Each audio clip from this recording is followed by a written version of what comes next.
This is a review for the Pope's Exorcist. My initial thought when I saw Russell Crowe's face come up next to the word Exorcist, I was shocked, like most people. But he has a fine beard. And I did think, has Russell Crowe lost it? There's only one way to solve that problem, and that was to watch the damn thing.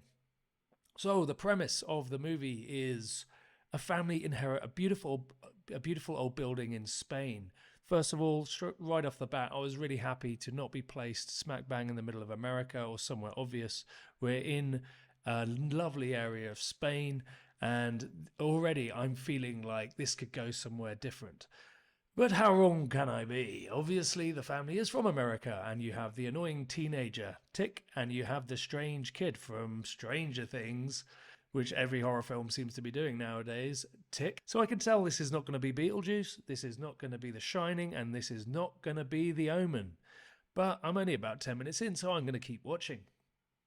The line from the mum to the children who really don't want to be there, we'll fix it up, we'll sell it and go home. Who would want to fix up and sell and get out of such a beautiful building? I was not buying it.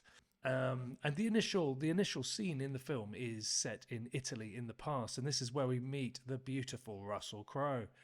He plays the part brilliantly, and I've got to say, this is worth watching purely for Russell Crowe's performance.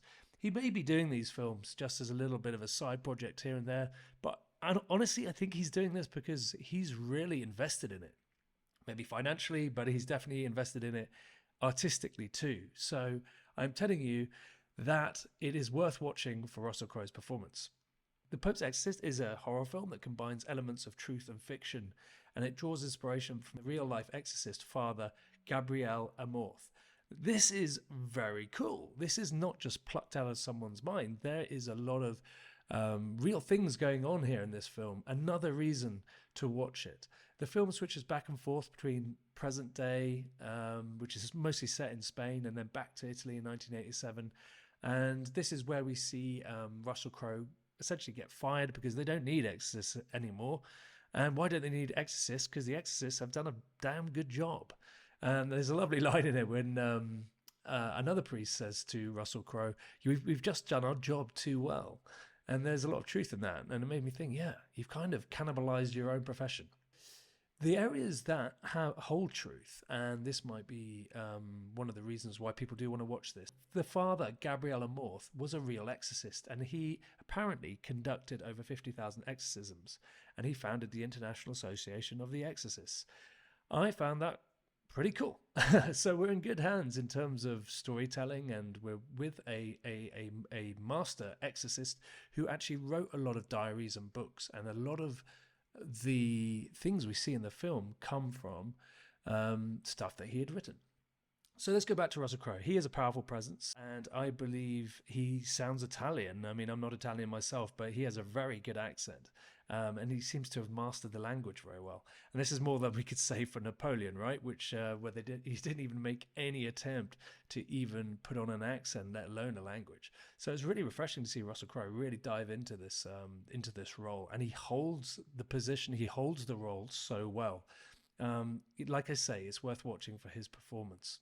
It's a really good film for anyone who wants a basic introduction, a 101 guide to exorcisms. For those who don't know much about it, the original Exorcist by William Friedkin would leave you with more questions than answers. However, this one doesn't. It just lays it out plainly, so even your 5-year-old can understand it. Not that you'd want to show them this film, of course. The relationship between good and evil keeps me interested and kind of glued. The two priests working together to deconstruct the demon and its motives has a lot of gravity to it. And there's a general sense of things getting more and more unsettling as the film heads towards its climax. I think there's some real enjoyment to be had here.